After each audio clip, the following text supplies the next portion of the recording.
Jeff Bezos has made $30 billion during the coronavirus pandemic, but that's not going to stop him from cutting $2 extra off workers. Farron, this is the most outrageous story. Go lay it out. Right. Amazon workers who have been, hundreds of them have come down with coronavirus. 600. And they were getting an extra $2 an hour and I think extra overtime if they were working overtime during this pandemic because they're an essential service. People are relying on them now more than ever because they can't leave their homes. They need the stuff. And Bezos did a good thing. He said, all right, here's $2 an hour. Here's your extra overtime. And during that same time, man makes $30 billion and he gets all this money and he says, I probably could make a lot more if I wasn't giving you this hazard pay and this overtime pay. So he came out last week, the end of last week, and said, June 1st, you're losing your $2 an hour. You're losing your overtime. I guess I need more money because $30 billion isn't enough. $30 billion he made on the backs of these workers who risks their health. They risk the health of their family, already working in an environment that is totally dysfunctional. Look, Bezos regards these people as disposable units. That's how he regards it. Bezos thinks of his workers as something just a cut above robots, okay?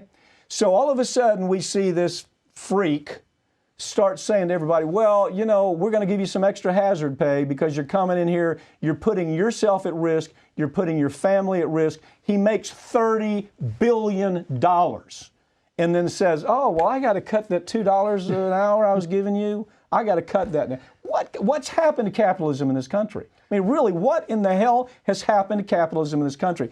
We used to think Microsoft and Facebook and all these digital organizations were going to change capitalism. Have they done that? Oh, absolutely not. But we as a country, we're so desperate for somebody to emerge as a leader, a hero figure.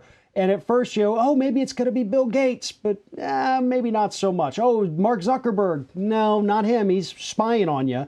Okay, what about Bezos? Amazon, that's great. No, he's treating his workers, worse than wild animals. They're having to pee in bottles. Yeah, that's a true story, isn't it? Yes. It came out, and then Amazon tried to discredit the story.